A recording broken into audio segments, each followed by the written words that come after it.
go isn't go, and you know what, you'll deal with it. See, go, and then we come back. I don't know if we ever come back, but we try.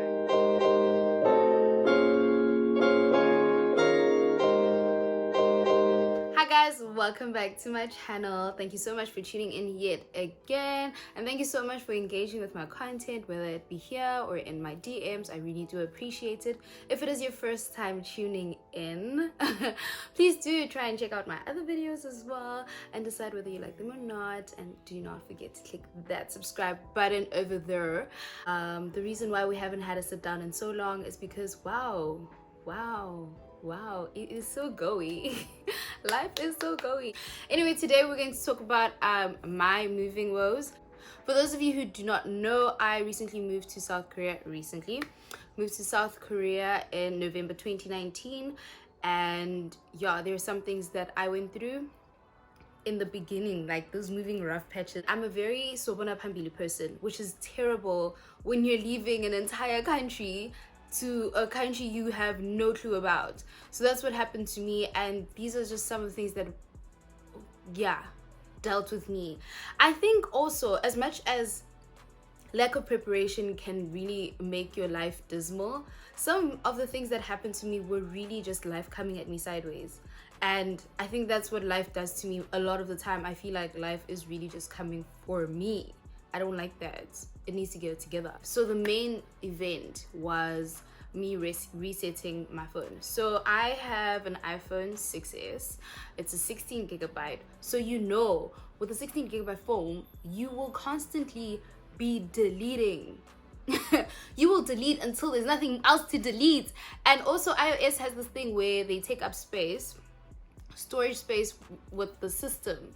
So I mean, there are things you can do to fix that, like clear your browsing history or your internet settings or whatever, your network settings, and resetting them. Also, that is a bit tedious, but like you can do that, and it usually does save a chunk of your space. But with a 16 gigabyte phone, like, it's not gonna do much. It's going to now, like, it's just not gonna do much. So I was fed up, and I was like, you know what, let me reset it, which is something I used to do at home. I would regularly reset it so that it feels like new, and I backed up regularly, so it wasn't like a thing. Like, I backed up regularly. I knew I had things on my iCloud, and from my iCloud they'd go to my laptop straight away, which is fantastic. So there was that, and now I was turning my phone back on, and now I have to sign in, and it wants to, so I have the two-step verification. It wants to send an SMS. It wants to SMS a verification code to my number. Where's my SIM card? With me. So now that's shambles. Number second step verification. It wants me to enter the card number and the CVV number of my card that is linked to my Apple ID. Funny story, 2 days before leaving for Korea, I lost my card. I still don't know what happened, where it is. I don't know my entire wallet. I lost my wallet, and I only noticed the day before leaving for Korea, and yeah, it was just shambles. So I got a new card on the day of departure. My life is shambles. And so now it was just like, baby girl, what's the plan?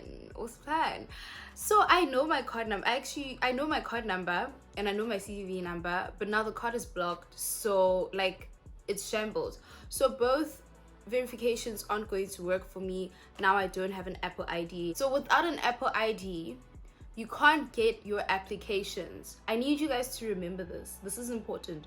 You can't have your apps. You can't use apps. You have to use the internet browser, Safari, or, you know, like, you can't download anything. You just can't. So that was hell. And luckily, at some point, and eventually, you can recover your account by entering a new recovery number. And as soon as Apple decides that, well, you're actually who you say you are, then you get your Apple ID back. So yeah, I put in my sister's number as a recovery number, and that was sorted, but it took a week. I do need to add that I tried everything before resorting to recovering my Apple ID. I had tried restoring from my iTunes, and iTunes was rejecting my password. I don't know what else there is, what other options there are, but before you try to suggest what I could have done, trust me, I researched it and there was nothing I could do.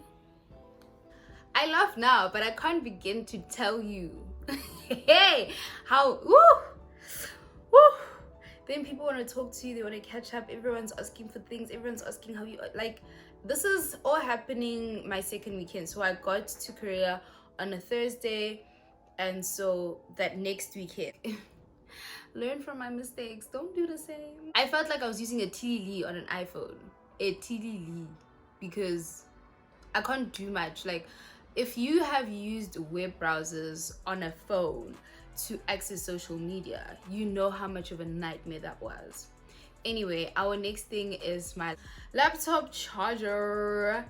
My laptop is quite old. Like, it actually serves as a desktop almost, because it will not turn on without any power. Now that is tense when you have an adapter that does not go into any plug anywhere here. Okay, let me just show you guys an example. So in South Africa you have, okay, except, I mean, you guys, you know, with your newer laptops and your MacBooks, you guys don't have these problems. So this is your cable adapter, right, for your laptop. It's got these 3 points. I don't even know what you call them. I don't care. But anyway, they don't have any of those plugs here. You need to either convert this or buy a different adapter. So yeah, this is the adapter they use. They only have two pin adapters in South Korea. Like, that's the only thing you'll find everywhere. Hauna next, it's only this, get 2 pin, which is great for your phone and other things, but you know. And their travel adapters are obviously for like our UK, US. It's not for you, baby girl. I had got online and I checked on this Facebook group called South Africans in South Korea, and I found out that, okay, you need to buy this adapter, you need to change things. So they said the name of the shop, and I was like, okay, I'm gonna go to either Home Plus or this shop called Daiso. At the time I didn't know what Daiso was, only for it to take all my money every month.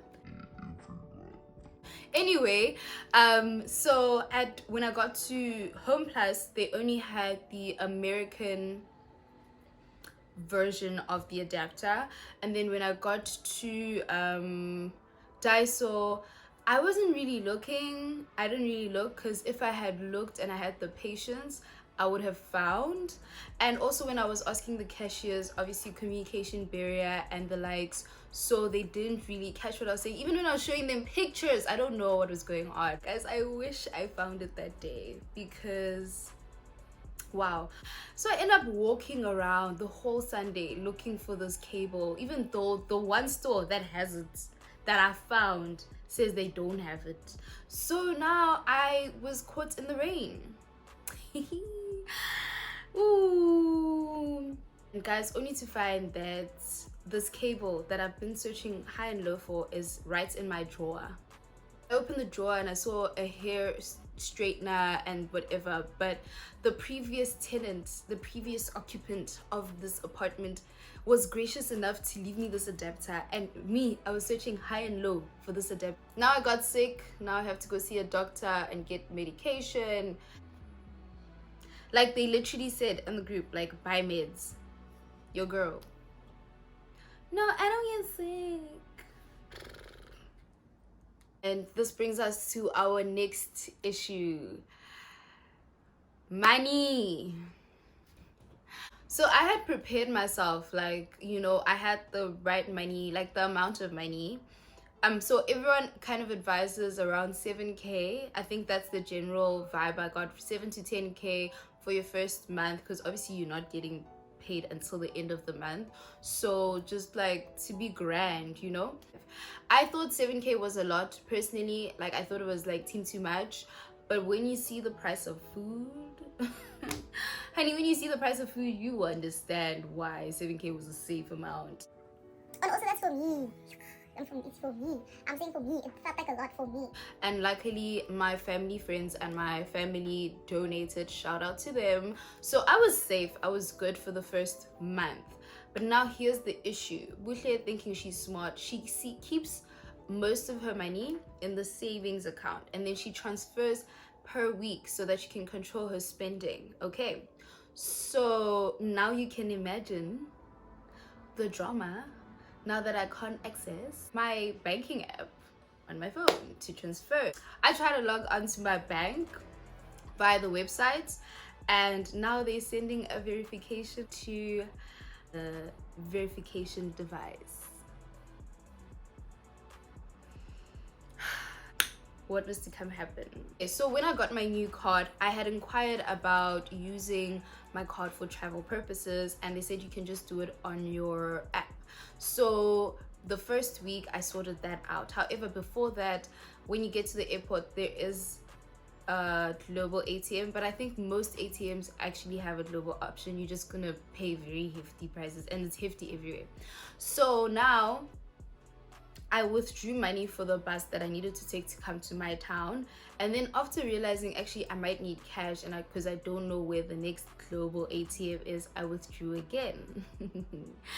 And so yeah, so now I could withdraw, and then I fell sick, so half of the money that I withdrew went towards, you know, paying my doctor's fee and paying for my medicine. But luckily, by the time I went to do my first grocery shopping, my card worked overseas. But now that amount in the current account is not going to last me for the remaining weeks, and I can't transfer because I'm basically blocked out of my account. It's shambolic. So you think things could not get worse. I'm basically running very low on cash. I could starve. Where it gets worse, my debit orders are coming in and they're bouncing because the current account is empty. So now you have a bank account that basically, like, you can't really access it. You're getting charged for not being able to access it, and no one's trying to help you. Of course, I'm trying to call the bank, I'm trying to email them, I'm trying to do everything. Everyone's just giving me the runaround, and I don't know why I didn't just ask someone to call for me. I think I was just feeling some type of way, like I don't really like asking people for help. So it was like, because if I call them myself, this is by this point, like when I still can't access, I couldn't access my account for like a month.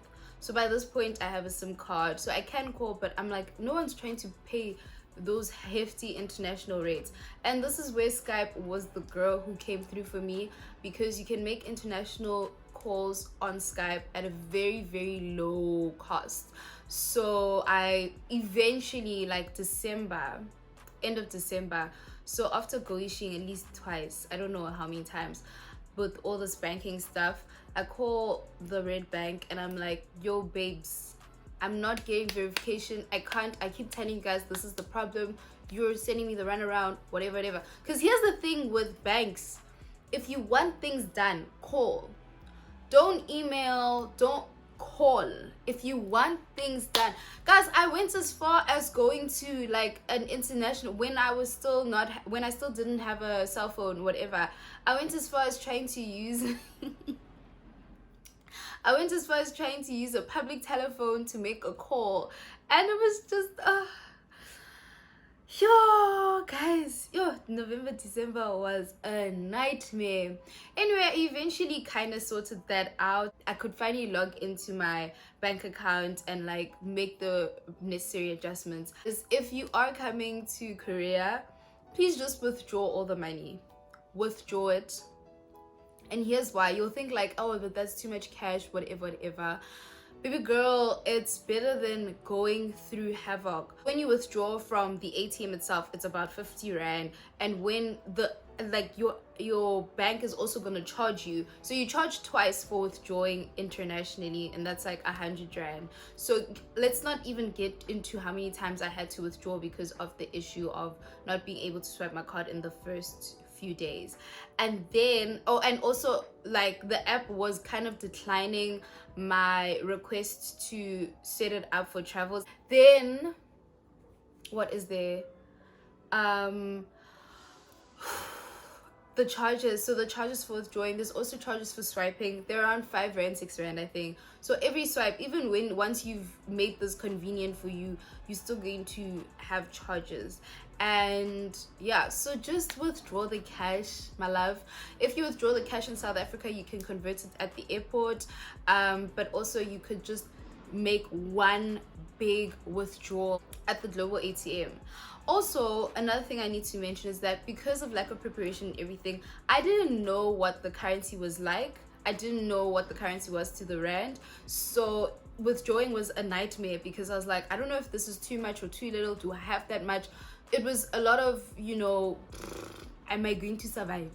Essentially. This laptop banking part was a lot for me. This is a lot, but I hope you guys don't make the same mistakes, bro. Why I was also so chilled about the amount that I sent to my current account was because I expected my flight refund very soon, because I was told that I'd be refunded within a week, and then I could only get refunded once I had my bank account, and you can only get your bank account once you have your alien registration card. So baby girl was suffering. Anyway, I try to make sure that this video is as short as possible. I mean, obviously, I'm not giving you all the details. I'm just giving you literally some parts that made my life hell personally. Yeah, thank God that month went with all his problems, but 2020 said hi. So the things that I learned, I think I've covered them personally in every section of this video. Don't reset your phone if you haven't updated your information, or if you don't have access to that updated information.